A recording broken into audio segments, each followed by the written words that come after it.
Composite rent, ठीक है। Composite rent का मतलब क्या होता है, जिसमें हाउस प्रॉपर्टी का रेंट और दूसरे असेट का रेंट साथ में जुड़ा हुआ है, ठीक है। तो हमने ये पढ़ा था कि अगर, मैंने जो तुम लोग को एक शॉर्ट में बताया था, उस दिन डिटेल में नहीं बताया था मैंने, ठीक है, कि अगर कोई असेट हाउस प्रॉपर्टी के साथ ही दिया जा सकता है, ठीक है, और उसके बिना दिया ही नहीं जा सकता, मतलब house property without other asset दी ही नहीं जा सकती है रेंट पे, ठीक है। तो अदर असेट का भी रेंट जुड़ा हुआ है हाउस प्रॉपर्टी के साथ, तो ये हाउस प्रॉपर्टी हेड में टैक्सेबल नहीं होगा, ठीक है। ये पूरा का पूरा टैक्सेबल कहाँ होगा, या तो पीजीबीपी में या तो अदर सोर्सेस में। इसके एग्जांपल देती हूँ, जैसे कि मान लो, दो एग्जांपल देती हूँ, है ना। जैसे मान लो कि मेरे पास एक मशीन है जो कि एक रूम के अंदर इंस्टॉल्ड है और वो मूव नहीं हो सकती इजीली। अब किसी को वो मशीन चाहिए रेंट पे, तो मैंने कहा कि देखो मशीन के साथ रूम भी रेंट पे लेना पड़ेगा, तो मैंने रूम, जो कि एक बिल्डिंग है, हाउस प्रॉपर्टी है, और मशीन दोनों साथ में क्या कर दिए, किराए पे दे दिए। बट बेटा house property plus other asset का रेंट, है ना, अलग अलग दिया ही नहीं जा सकता क्योंकि मशीन यहाँ से हिल नहीं सकती, क्लियर है। तो ये पूरा का पूरा जाएगा अदर सोर्स के अंदर।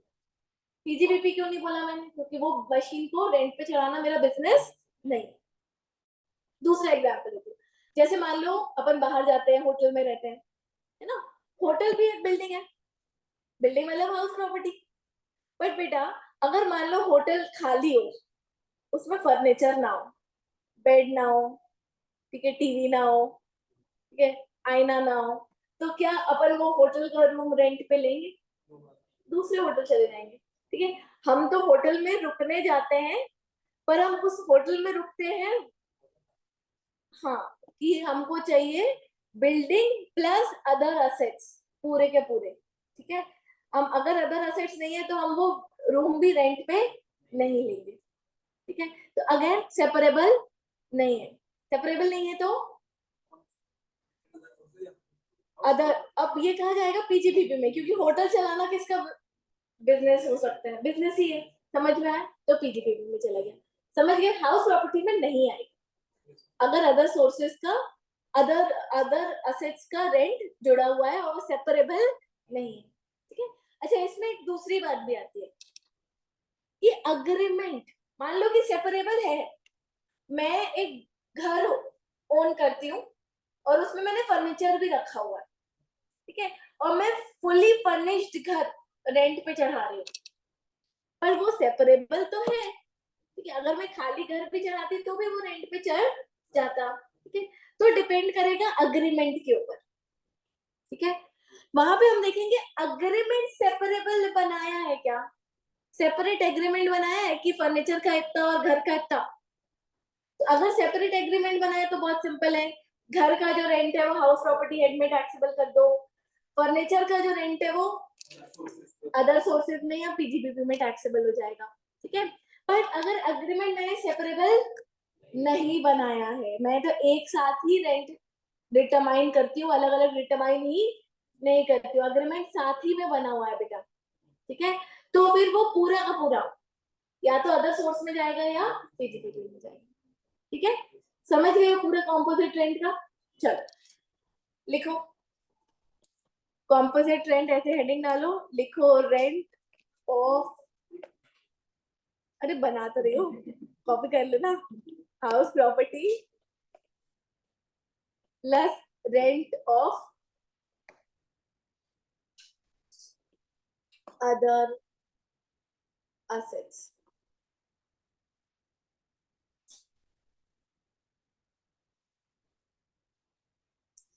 पहले इसमें एक नोट लिखो, इसमें दो पॉइंट लिखेंगे, 1 और 2, है ना।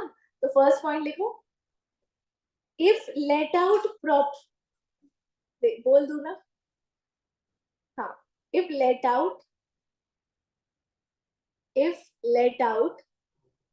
of property is not possible, if let out of property is not possible without other asset. If let out of property is not possible without other asset, then total rent, then total rent is taxable. Total rent is taxable under head PGBP और income from other sources. Income from other sources को short में IFOS. Under head को short में U/H. ठीक है. PGBP और IFOS, whether agreement is separable or not. Whether agreement is separable or not. यहाँ पर अग्रीमेंट देखेंगे ही नहीं. अग्रीमेंट मान लो मैंने मशीन का अलग और रूम का अलग अलग भी किया है कि मशीन का इतना और रूम का इतना लगेगा, तो भी विदाउट मशीन वो रूम देना पॉसिबल था ही नहीं. ठीक है. तो फिर हम हाउस प्रॉपर्टी में कुछ भी लेकर नहीं आएंगे. ये बात क्लियर हो गई अच्छे से. ठीक है. अब पॉइंट नंबर 2 डालो.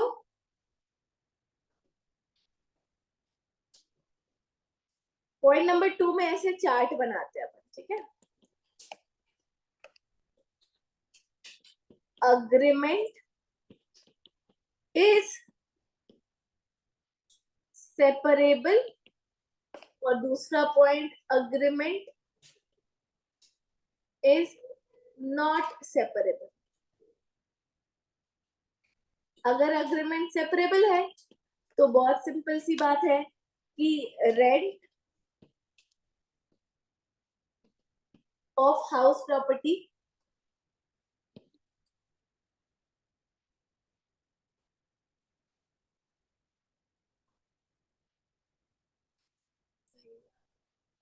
बोल दे कि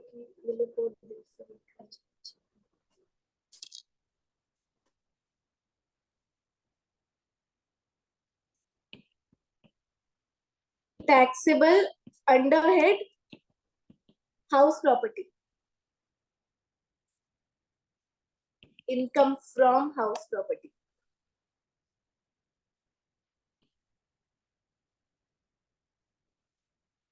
Rent of other asset, ये कहाँ टैक्सेबल होगा बेटा? PGBP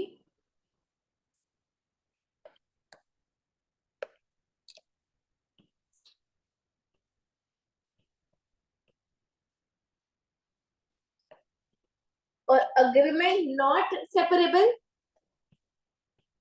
तो टोटल रेंट जो होगा वो टैक्सेबल होगा अंडर हेड PGBP और IFOS.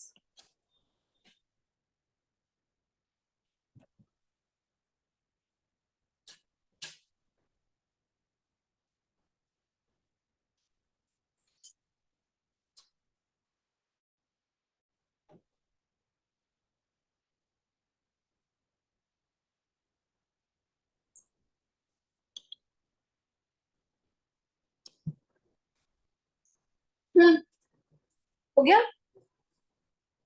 चलो इसके बाद हेडिंग डालना सेक्शन 27 डीम्ड ओनर.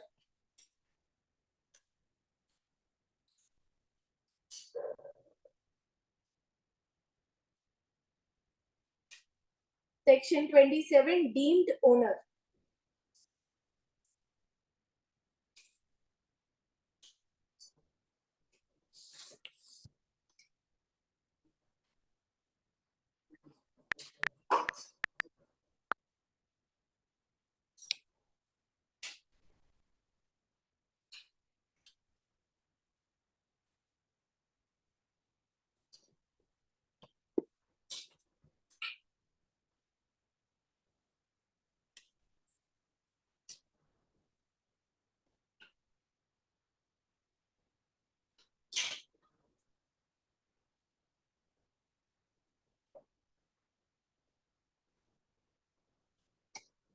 ठीक है, देखो एक एक पॉइंट यहाँ से समझते जाते हैं, फिर अपन उसको नोट भी करते जाएंगे। डीम्ड ओनर मतलब देखो, कुछ केसेस में आप ओनर नहीं हो प्रॉपर्टी के, तो मतलब वो इनकम किसी और के हाथ में आ रही है, बट इनकम टैक्स बोल रहा है कि नहीं, हम आपको ही क्या मानेंगे, ओनर। और हाउस प्रॉपर्टी पे पहले ही चार्जिंग सेक्शन में अपन ने क्या पढ़ा था कि ओनर के हाथ में, अगर आप ओनर हो हाउस प्रॉपर्टी के, तो आपके हाथ में income from house property chargeable होगी। समझ रहा है? तो आपको मान लिया जा रहा है कि आप ओनर हो। ठीक है, पहला केस देखो, देखो मान लो बहुत सारे लोग, ये सारे जो प्रोविजन आए हैं ना 27 वाले, ये इसीलिए आए क्योंकि लोगों ने टैक्स की चोरी करने की कोशिश की, और उसको रोकने के लिए ये प्रोविजन बनाया 27, है ना। अब पहला वाला केस जब समझोगे ना, तो देखो ऐसा है, मान लो कि हस्बैंड है, ठीक है, उसकी जो इनकम वो ₹10 लाख है ना, from other sources, other income. Other income उसकी कितनी है, 10 लाख है, और उसके पास 2 घर है, एक तो सेल्फ ऑक्यूपाइड प्रॉपर्टी, ठीक है, और एक है ना। अब एलओ से लाख का रेंट आ रहा है ना। अब ये 10 लाख में 5 लाख ऐड होंगे, 15 लाख पे 10 लाख के ऊपर जितना भी अमाउंट जाता है उस पर कितने परसेंट टैक्स, 30%। मतलब इस 5 लाख पे 30% का उसको क्या देना पड़ेगा, टैक्स। ठीक है, तो उसने सोचा कि काम करता हूँ, ठीक है, मान लो कि वाइफ जो है वो हाउस वाइफ है, हाउस वाइफ है मतलब उनकी कोई इनकम नहीं है, ठीक है। तो क्या किया कि ये जो घर था ना, ये वाइफ के नाम पे ट्रांसफर कर दिया, ठीक है ना, वाइफ भी खुश है ना कि पति ने घर मेरे नाम पे ट्रांसफर कर दी, और टैक्स नहीं देना पड़ रहा, क्योंकि 5 लाख की इनकम वाइफ के नाम पर आ गई। अब 5 लाख की इनकम पे टैक्स लगता है क्या, रिबेट, है ना, तो उस पे तो 0 टैक्स, पूरे 30% का टैक्स बचा लिया, ठीक है। और यहाँ पर सब सही हो गया, पर यहाँ पे इनकम टैक्स वालों ने बोला कि नहीं भाई, अगर तुमने अपनी स्पाउस को, अब स्पाउस में मैंने हस्बैंड वाइफ का एग्जांपल दिया, ऐसा नहीं होगा कि हस्बैंड ही वाइफ को दे रहा, हो सकता है वाइफ की इनकम हो और वाइफ अपना घर हस्बैंड को ट्रांसफर कर दे, ठीक है। तो अगर आप अपने स्पाउस को फ्री में, मतलब आप गिफ्ट करते हो, फ्री में आप घर ट्रांसफर कर रहे हो, या आप इनएडिक्वेट कंसिडरेशन, इनएडिक्वेट कंसिडरेशन मतलब वैल्यू से कम, ठीक है ना, 100 रुपए ले लिए वाइफ से और उसके नाम पे घर ट्रांसफर कर दिया, ठीक है। तो अगर इनएडिक्वेट कंसिडरेशन या फ्री में आप स्पाउस के नाम पर घर ट्रांसफर कर रहे हो, तो फिर माना नहीं जाएगा, जो पहले ओनर था उसी को डीम्ड ओनर माना जाएगा, मतलब हस्बैंड को ही क्या मान लिया जाएगा इस केस में, इस एग्जांपल में डीम्ड ओनर माना जाएगा, ठीक है। ये क्लियर है? इसका एक एक्सेप्शन है, एक्सेप्शन ये है कि अगर हस्बैंड और वाइफ अलग अलग रहने का डिसीजन लेते हैं, तो डिवोर्स नहीं, डिवोर्स में तो हस्बैंड वाइफ ही नहीं रह जाएंगे, ठीक है। अगर हस्बैंड वाइफ है बट वो बोलते हैं कि नहीं भाई बहुत लड़ाइयाँ हो रही है एक घर में रहकर, चलो 2 घर है हमारे पास, एक घर में तुम रहो, एक घर में हम रहते हैं, हमारे घर हमारे नाम पे दूसरा घर ट्रांसफर कर दो, ठीक है। तो अग्रीमेंट टू लिव अपार्ट, ठीक है, अग्रीमेंट टू लिव अपार्ट में हस्बैंड ने वाइफ को घर ट्रांसफर कर दिया, समझ गए क्या। तो इस केस में वाइफ ही ओनर होगी, है ना, हस्बैंड को डीम्ड ओनर माना नहीं जाएगा, क्लियर है ये, ठीक है। यहां से पढ़ भी सकते हैं अपन, फिर मैं लिखवा भी देती हूँ। In case of transfer of house property by an individual to his और her spouse otherwise than for adequate consideration, अगर एडिक्वेट कंसिडरेशन लेकर ट्रांसफर किया तो फिर तो कोई दिक्कत ही नहीं है, पर एडिक्वेट कंसिडरेशन नहीं है, मतलब फ्री में ट्रांसफर किया है या कम कंसिडरेशन लेकर ट्रांसफर किया है, द ट्रांसफरर, जो ट्रांसफर कर रहा है, is deemed to be the owner of the transferred property. Exception पढ़ो। In case of transfer to spouse in connection with an agreement to live apart, the transferor will not be deemed to be the owner. Transferee कोई owner माना जाए। ठीक है, पहला case समझ में आ गया है ना। चलो फर्स्ट पॉइंट नोट करो।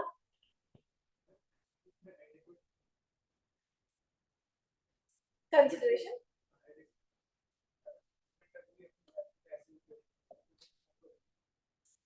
चलो देखो, शो करना बनना चाहिए कि एडिक्वेट कंसिडरेशन है ना। थोड़ा थोड़ा करके दिया हो, है ना, कई सालों में वाइफ के पास इकट्ठा हुआ, फिर वाइफ ने उसको दे दिया और फिर उससे घर खरीद लिया, तो दिखा सकते हो, चल जाएगा।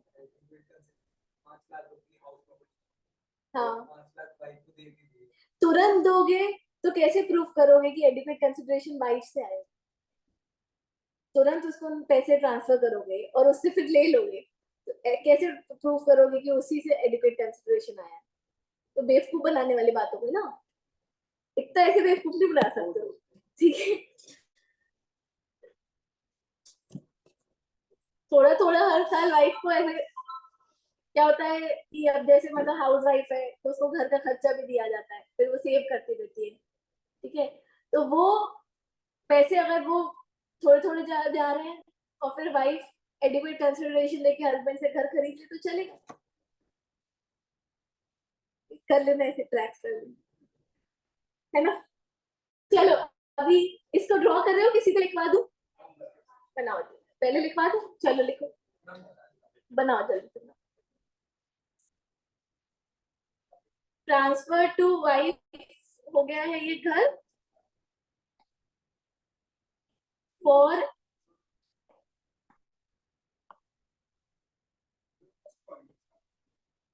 हाँ, inadequate consideration,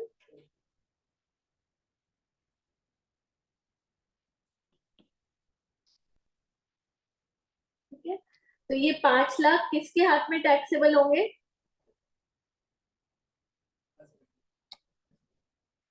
टैक्सेबल ना लिखकर यहाँ पे लिख देते हैं husband will be deemed owner. Deemed owner है तो ऑटोमेटिकली उसके हाथ में चला ही जाएगा ना।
यहाँ पे ये भी लिख लेना, और for free inadequate consideration of, हाँ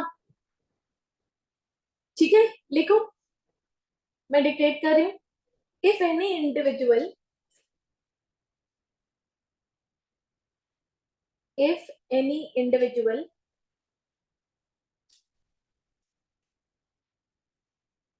transfer house property to his or her spouse, to his or her spouse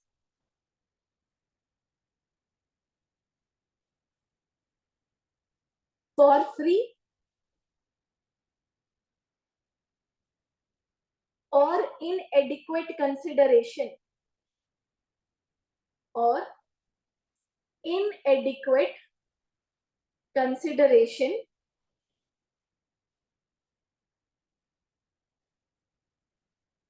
then such individual is treated as deemed owner of such house property.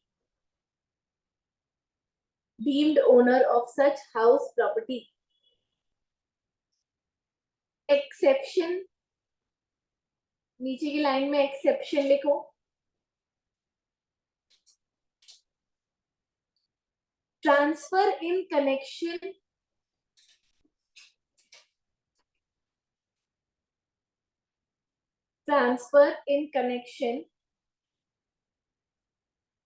of agreement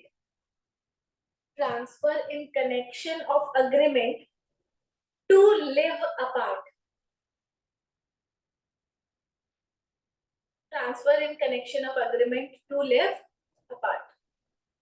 ठीक है, इसका second point समझते हैं deep donor का. नहीं, accept ये खत्म हो गया. अब इसी का सेक्शन 27 का दूसरा पॉइंट बताया. ठीक है, अब जैसे मान लो यहाँ पे अपन ने हस्बैंड वाइफ का एग्जांपल लिया. अब यहाँ पर फिर से मैं एग्जांपल ले रही हूँ. एक पर्सन है जिसके 3 बच्चे, छोटे छोटे 3 बच्चे हैं बेटा, है ना. ये तीनों माइनर्स है ना. मतलब जैसे मान लो कि 15 साल है एज, ना 14 साल है एज, ठीक है, 11 साल है एज.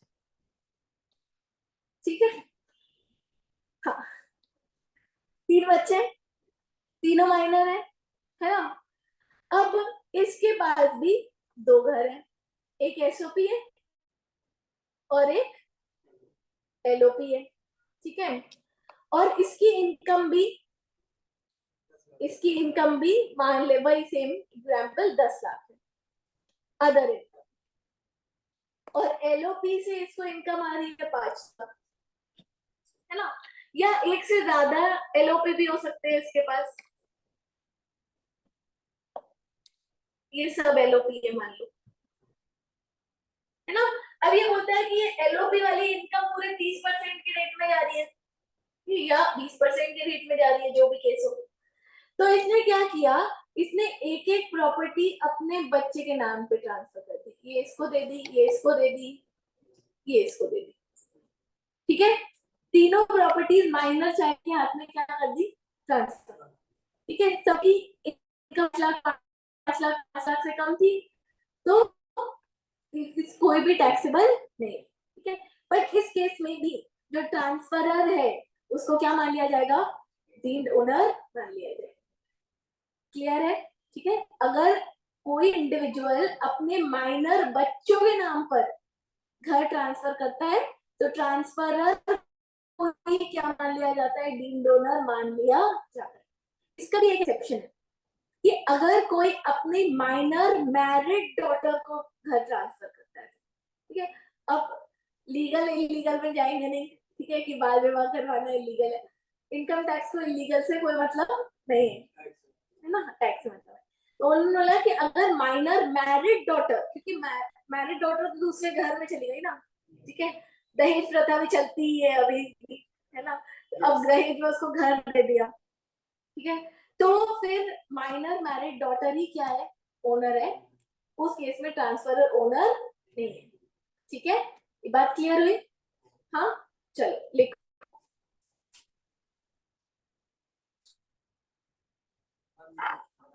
बना लो. यहाँ पर अगेन ट्रांसफर हुआ है फॉर फ्री और इनएडिक्वेट कंसिडरेशन, ठीक है, इसी को क्या माना जाएगा, डीम्ड डोनर माना जाएगा।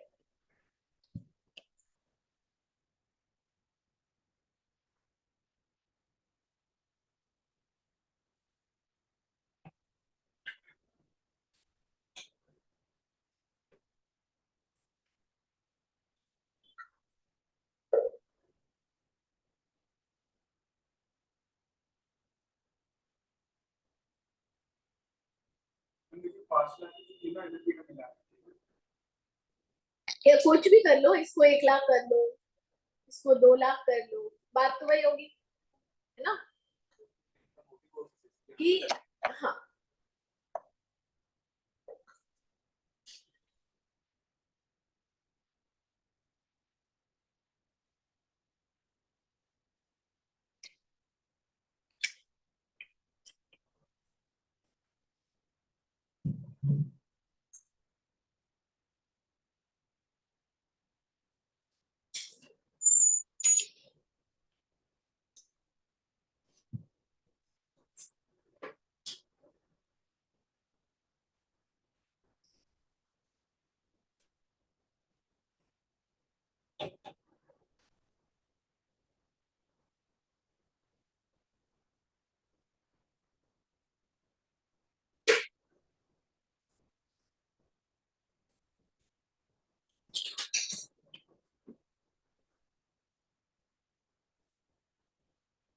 ठीक है।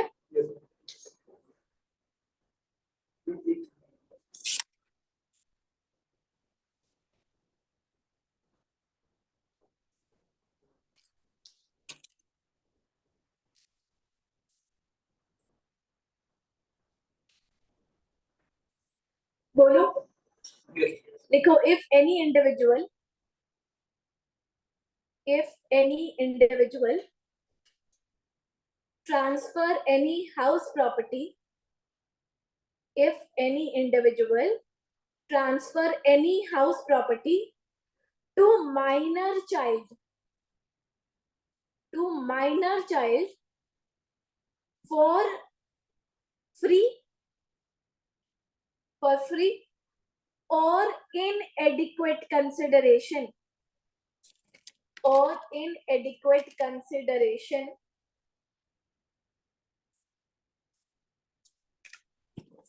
then such individual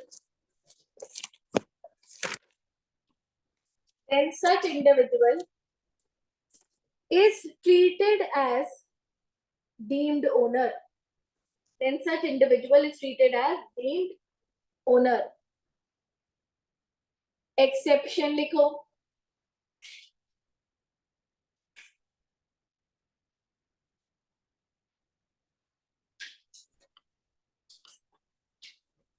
transferred to minor married daughter.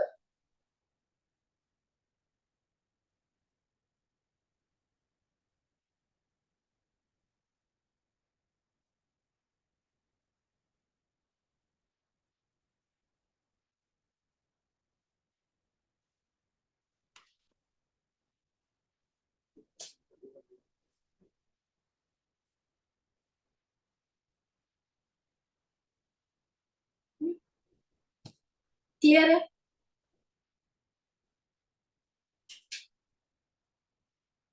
इम्पार्टेबल state, चलो थर्ड, अपन इसी सीक्वेंस में चलते हैं।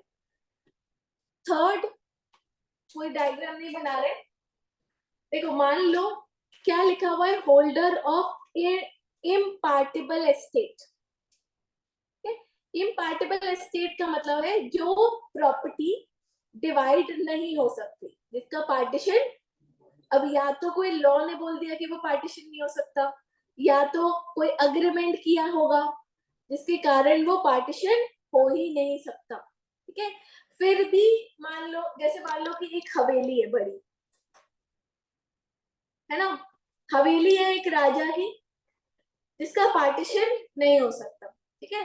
बट अब इस हवेली के इन्होंने टुकड़े टुकड़े किए हुए हैं, एक हवेली में एक बेटा रह रहा है, दूसरे पार्ट में तीसरा, और तीसरे पार्ट में तीसरा बेटा रह रहा है, ठीक है, अलग अलग रह रहे हैं। है ना, तो ये अलग अलग हाउस प्रॉपर्टीज की तरह ट्रीट होगा नहीं, अलग अलग के हाथ में ये ओनर्स नहीं माने जाएंगे, इस राजा को ही हम क्या मानेंगे, पूरे हाउस प्रॉपर्टी का डीम्ड ओनर, ठीक है, क्योंकि ये प्रॉपर्टी कैसी है, इम्पार्टेबल है, जिसका पार्टीशन नहीं हो सकता, तो जो इसका होल्डर है मेन, उसी को क्या मान लिया जाएगा, डीम्ड ओनर, ठीक है ना, लिखो इसको।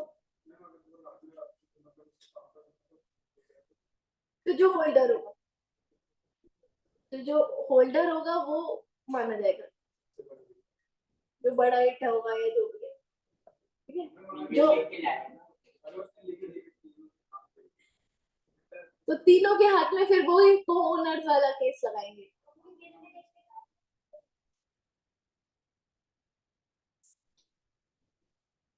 पार्टीशन नहीं हो सकता है उस प्रॉपर्टी का, ठीक है, तो एक ही होल्डर होगा, ठीक है ना, वो बता के जाएगा, मतलब राजाओं का क्या होता है कि एक राजा जाएगा तो उसके बाद कौन राजा बनेगा, जो राजा बनेगा वो होल्डर होगा, सिंपल, ठीक है। चलो लिखो, holder of impartible estate, spelling यहां से देख सकते हो, ठीक है, इम्पार्टेबल एस्टेट का मतलब है जो कि लीगली डिविजिबल नहीं है, property which is not legally divisible, ठीक है, लिखो, it means property, it means property which is not legally divisible, है ना, वो तो घर में शांति बनी रहे इसीलिए उसने हवेली को ऐसे बांट के रखा होगा कि इस एरिया में तुम रहोगे, इस एरिया में तुम रहोगे, इस एरिया में तुम रहोगे, पर वो पार्टीशन नहीं हो सकता उस प्रॉपर्टी का, ठीक है, it means property which is not legally divisible, लिखो, the main holder, the main holder of impartible estate, the main holder of impartible estate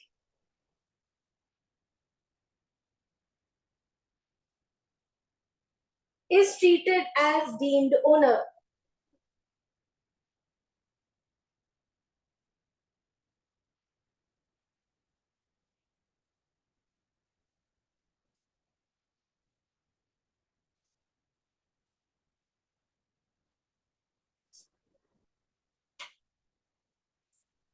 ठीक है।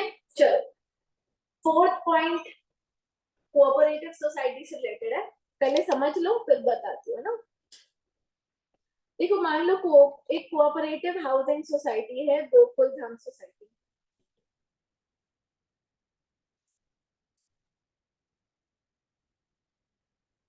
ठीक है, अब इस सोसाइटी के अंदर बहुत सारे घर है बेटा,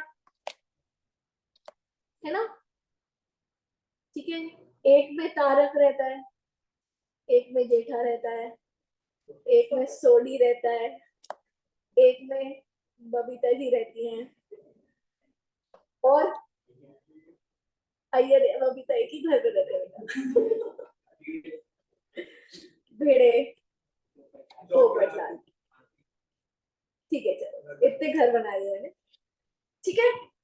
अब बेटा क्या होता है, कोऑपरेटिव सोसाइटी में जो घर होते हैं ना सोसाइटी के अंदर के, उनका ओनर सोसाइटी होती है, मतलब जो घर होते हैं वो सोसाइटी के नाम पर ही होते हैं, ठीक है, और ये जो लोग हैं छह, ये है उस सोसाइटी के मेंबर। आपको अगर उस सोसाइटी में घर खरीदना होता है ना, तो सिंपल आपको वो सोसाइटी की मेंबरशिप खरीदनी पड़ती है या शेयर होल्डरशिप खरीदनी पड़ती है, आप उस सोसाइटी के मेंबर बन गए, मतलब उस घर के क्या बन गए आप, मालिक, पर घर किसके नाम पे रजिस्टर्ड है, कोऑपरेटिव सोसाइटी के नाम पर, समझ में आया, ठीक है, तो इस केस में भाई ये रजिस्टर्ड ओनर कोऑपरेटिव सोसाइटी है, पर डीम्ड ओनर किसको माना जाएगा, अलग अलग इनको, तारक को उसके घर वाला, जेठा को उसके घर का, समझ में आया, ठीक है, चलो लिखो, इफ एनी पर्सन, हेडिंग डाल दो, मेंबर ऑफ कोऑपरेटिव सोसाइटी बना लो, ये जितने भी हैं ये सब कौन है, डीम्ड ओनर्स, है ना, ओनर, रजिस्टर्ड ओनर कौन है, would have society.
चलो लिखो. If any person is, if any person is a member of, member or shareholder ऐसा लिखना, member or shareholder of any cooperative society,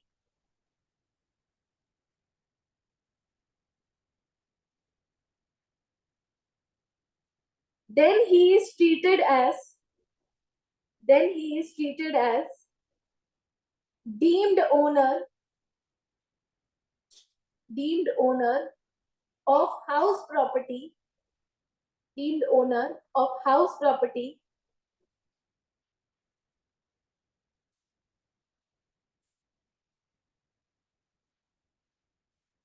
in such society, of house property in such society.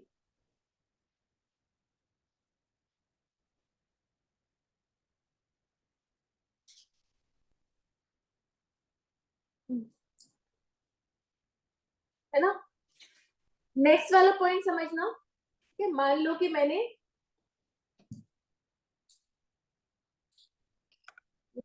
ये घर purchase किया, इस घर की cost है बेटा 50 लाख. ठीक है, अच्छा कॉस्ट से हमको कोई लेना देना नहीं है, रुक जाओ. ये घर खरीदा मैंने, है ना. अब जो घर का ओनर था, हमारा अग्रीमेंट हो गया कि ये घर मैं ले रही हूँ. ये मान लो आज क्या डेट है, 29 है. ठीक है, मान लो कि 20 मार्च 2023 को क्या हुआ, अग्रीमेंट. उसने मुझे पोजेशन दे दी घर की, पोजेशन दे दी मतलब चाबी दे दी कि ये घर आप रह लो, है ना. 29 मार्च 2024 चल रहा है.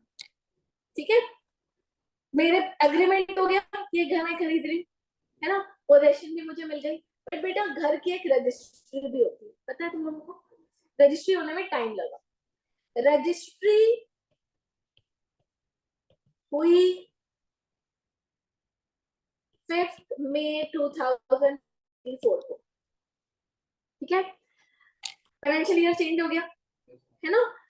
तो ये वाला पॉइंट बहुत सिंपल है. ये बोलता है कि जब आपको पोजेशन मिल गया, ठीक है, तभी आप क्या मान लिए गए हो, डीम्ड ओनर मान लिए गए हो. समझ में आया.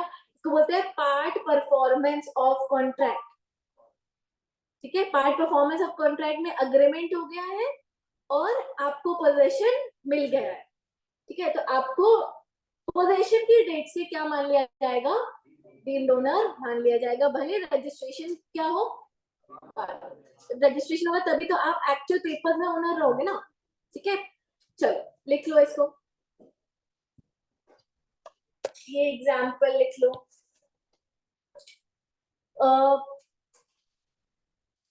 Person in possession of property, या ऐसा लिख लो पार्ट परफॉर्मेंस ऑफ कॉन्ट्रैक्ट.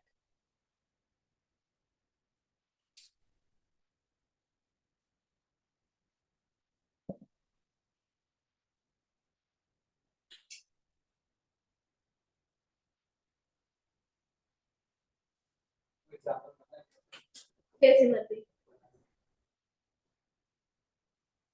कि इसी डेट को आप मान लिए जाओगे, मान लिए जाओगे।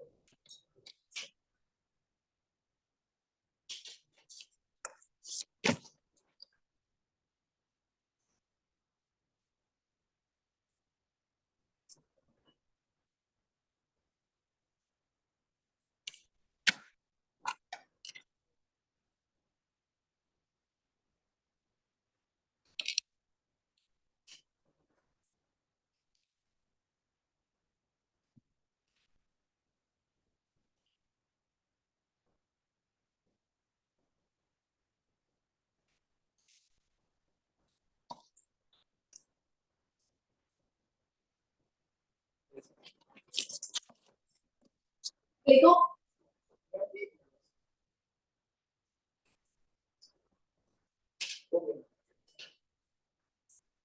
in case of immovable property, in case of immovable property, if possession acquired, if possession acquired in part performance, if possession acquired in part performance of contract, if possession acquired in part performance of contract, then assessee is treated, then assessee is treated as deemed owner, assessee is treated as deemed owner from the date on which, from the date on which he obtained possession, from the date on which he obtained possession. ठीक है, कितने points हो गए? 5। 6 point लिखो।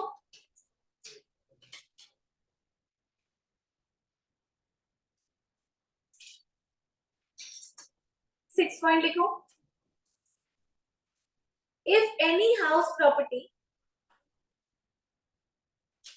ऐसी बिना heading के लिखो, इसी के अंदर है 6 पॉइंट, ठीक है। सेक्शन 27 चल रहा है ना, लिखो if any house property is acquired, छोटा सा पॉइंट है, बहुत सिंपल सा। If any house property is acquired under long term lease, under long term lease, bracket में लिखो 12 years or more।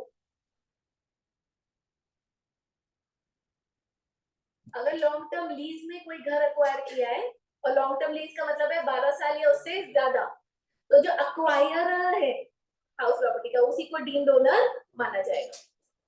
Then acquirer is treated as deemed owner.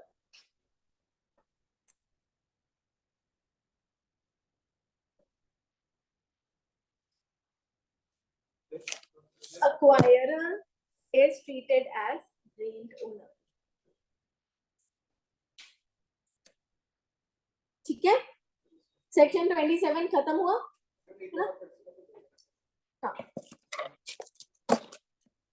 If any house property is acquired under long-term lease (bracket में 12 years or more), then acquirer is treated as deemed owner।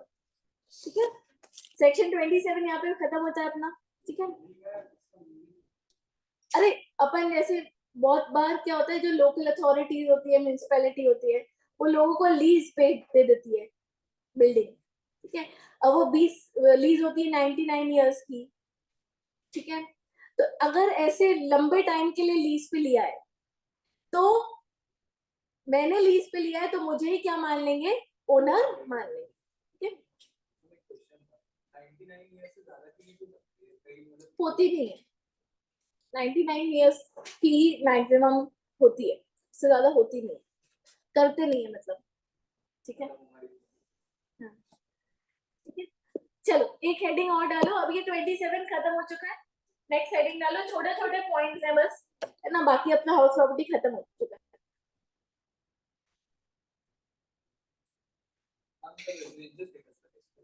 हाँ, लिखो stock in trade,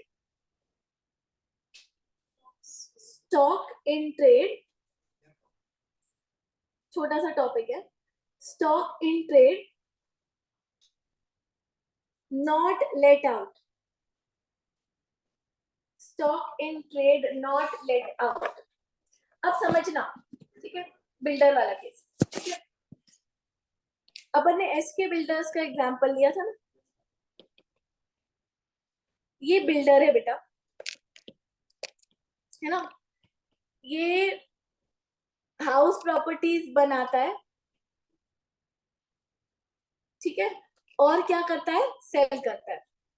अब मान लो कि ये जो property इसने बनाई है ना, ये सेल नहीं हो पा रही है, ये सेल नहीं हो पा रही है, कोई भी रीजन हो सकता है, सेल नहीं कर पा रहा है, और ये खाली रखी हुई है, ये लेट आउट प्रॉपर्टी भी नहीं है, ये खाली रखी हुई है, ना सेल कर रहा है ना लेट आउट कर रहा है, ठीक है, तो गवर्नमेंट बोलती है कि इसको हम क्या मानेंगे, डीम लेट आउट मानेंगे, पर कौन सी ईयर से मानेंगे, थर्ड ईयर से हम इसको डीम लेट आउट मानेंगे, ठीक है, मतलब जिस साल कंस्ट्रक्ट हुआ उस साल के एंड से 2 साल तक हम देखेंगे कि तुम सेल कर पा रहे हो या नहीं, 2 साल के एंड तक भी तुम उसको सेल नहीं कर पाए, ठीक है, तो थर्ड ईयर से हम क्या मान लेंगे, उसको डीम लेट आउट मान लेंगे, समझ में आया, और उसका जो एनएबी होगा उस पर डिडक्शन माइनस करने के बाद वो क्या हो जाएगा, उसके हाथ में टैक्सेबल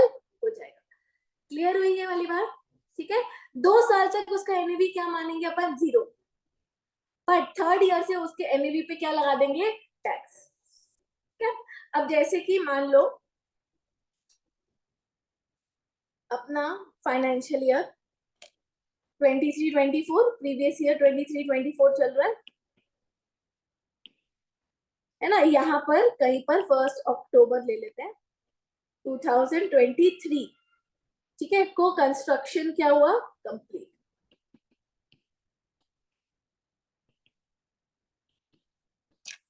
इस ईयर का एंड बेटा 31 मार्च 2020,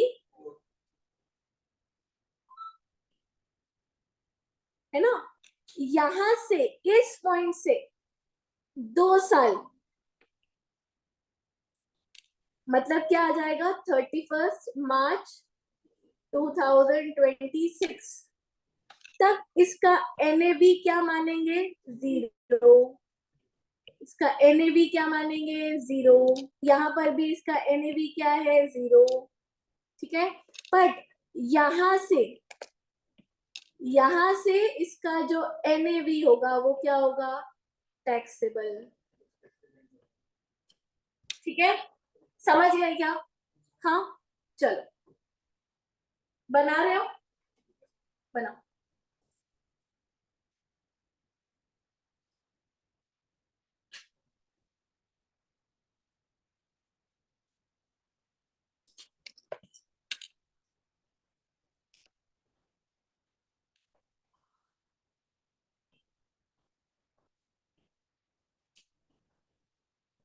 टैक्सेबल,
लिखो, where the house property, where the house property is held as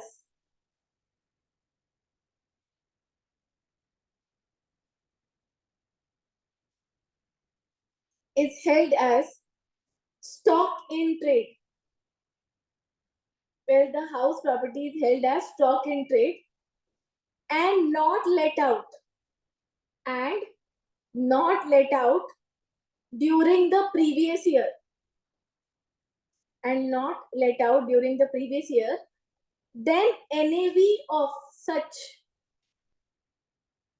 then NAV of such house shall be treated as nil,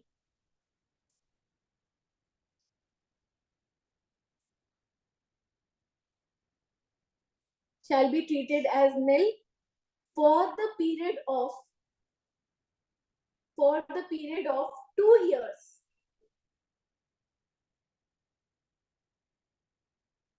for the period of 2 years from the end of the financial year, from the end of the financial year in which construction was completed, in which construction was completed.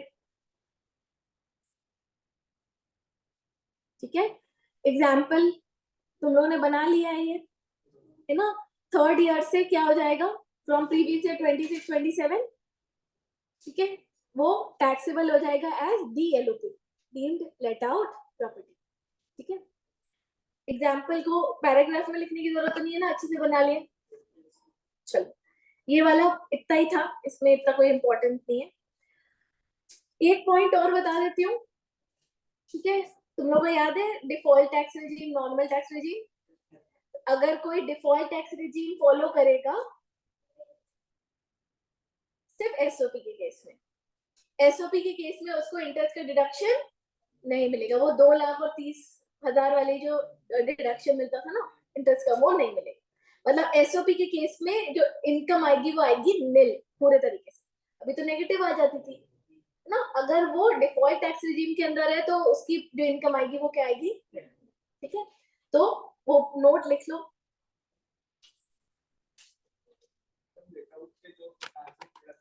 मैं वो पूरा मिलेगा, पूरा मिलेगा,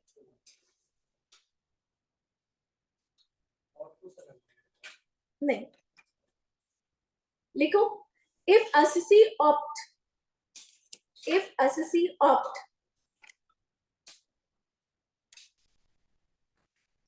ठीक है, ये ऐसा मतलब स्टॉक इन ट्रेड वाले पॉइंट से बिल्कुल अलग है, नोट डाल के लिख लेना है। if assessee opt default tax regime,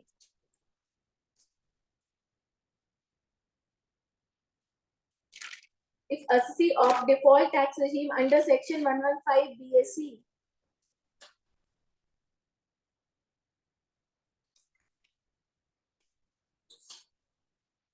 then interest on loan, then interest on loan under section 24B, under section 24 clause B, in respect of self-occupied property, in respect of self-occupied property, bracket में लिख लो 30,000 और 2 lakhs, 30,000 और 2 lakhs, bracket close, not allowed to assessee, 30,000 और 2 lakhs का जो deduction है interest का वो नहीं मिलेगा, interest on loan in respect of SOP not allowed to assessee, clear है, ठीक है।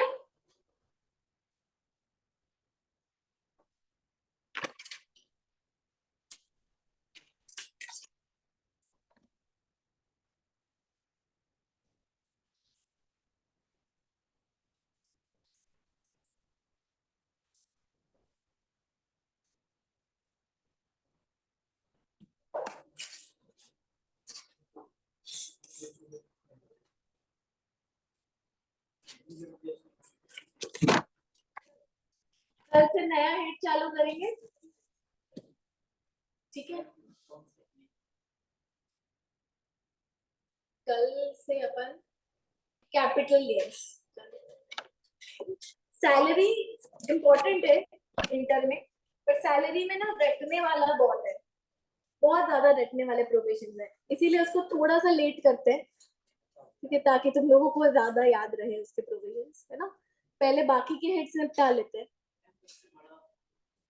सबसे बड़ा पीजीबीपी है, बस सबसे इम्पोर्टेंट अगर देखा जाए तो वो सैलरी होगा इंटर के पॉइंट ऑफ व्यू से, क्योंकि अपन को पूछा जाने वाला है इंडिविजुअल का ज्यादा ना, तो और इंडिविजुअल्स की ज्यादा सैलरी वाला इनकम होती है, तो सैलरी हेड अपन आखिरी में उठा लेंगे, वैसे वो हेड में सबसे पहले आता है।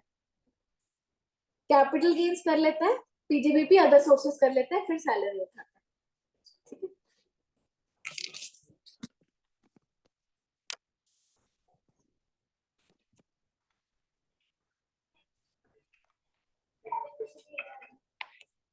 सॉरी यार, मेरे को व्हाट्सएप करना, मैं भूल जाती हूँ।